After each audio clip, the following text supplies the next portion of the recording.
This story is part of How to Eat in the New Normal, a week-long series about how the COVID-19 pandemic is changing the way we eat, with expert advice for making food choices that help you stay healthy and happy.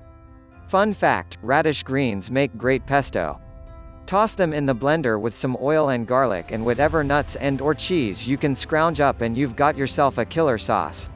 3 months ago, I thought of radish greens as just the leafy top part you throw away.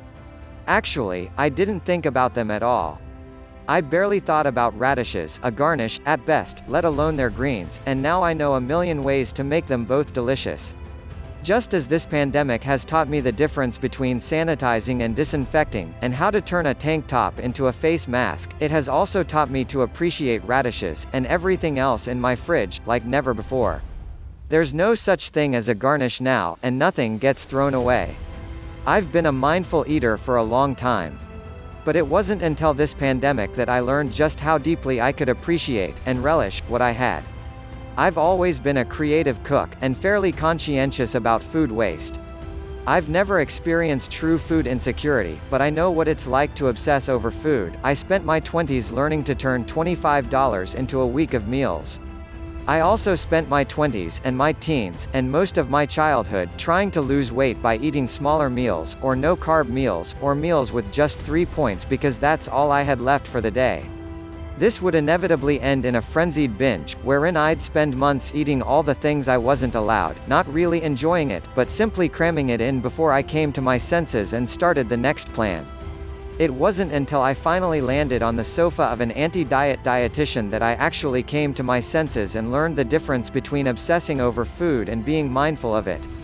In short, obsession is a fear response. It's what happens when that primal part of your brain is triggered by a sense of scarcity, whether it's artificial, say, no-carb diet, or genuine, an aisle of empty pasta shelves. Mindfulness is what happens when you pause and look around the rest of the grocery store, seeing everything that is available, the potatoes, the cold cuts, the humble radishes and their secretly delicious greens. Mindfulness is considering what you really want and need, and what you already have, before impulse buying a giant bag of whatever. I've been a mindful eater for a long time. But it wasn't until this pandemic that I learned just how deeply I could appreciate, and relish, what I had. Jars, for example.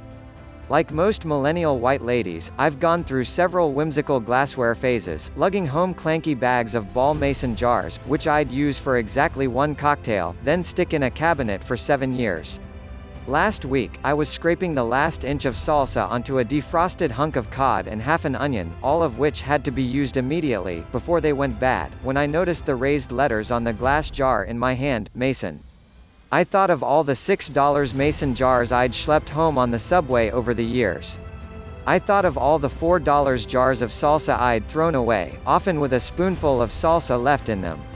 I screamed across the apartment at my bewildered husband, "The jars were here the whole time. I'll probably go to hell for being such a wasteful asshat, and that's fair. But at least I now know that a spoonful of salsa can turn old, frozen fish into a truly delicious dinner, especially if you cook it with a little sautéed onion. I also know that Mason jars can be used to freeze vegetable stock, and that vegetable stock can be easily made from onion skins, and pretty much any other produce scrap. And somehow, that knowledge is a bomb. Like many others, I find myself staying up late to simmer stock or bake bread, and not just because it's hard to buy right now, but because it feels really, really good. It's comfort food, and that's okay. It's what we're supposed to do, in fact. Just ask a dietitian. This is a really uncertain and anxious time, says Julie Dillon, Rhode. It's really normal and wonderful that we're leaning towards food to cope, baking and cooking, maybe trying recipes that have been passed down. I think that's just a wonderful way for us to connect to our ancestors and different generations and be able to kind of get grounded and calm ourselves. It's okay to eat the food too, by the way. Comfort eating is instinctive, not disordered. Just as scarcity triggers fear and hoarding, satisfaction triggers relaxation and ease. Within a few bites, food sends our mood into a calmer state, Dillon points out. It's really effective. Why is that a bad thing? It's a radical concept, truly. Even after years of therapy and nutritional coaching, I still struggled to really get it. A lot of us entered these times with the understanding that bread is a bad food and comfort eating is a bad habit, period. We live in a world that bombards us every day with that messaging, or, we used to, anyway. Now, everything is different. That's the behavior I'm ashamed of now, the whatever attitude, and the audacity of being annoyed at having to choose. Now, I think of bad food as food that has actually gone bad. Now, flour is a precious commodity, especially the plain, white, all-purpose kind. Now I feel like the luckiest duck when eggs are back in stock, though I know how to substitute them if necessary. Before I cooked creatively for fun, and usually only on the odd weekend when nothing else was planned. During the week my husband and I didn't even eat dinner together, just because our schedules were so different. We'd throw together separate meals when we got home, or we'd order in. Before, choosing takeout felt almost like a chore, with the two of us sending harried texts back and forth at the end of the day, until one of us finally just said, "Yeah sure, sushi, whatever.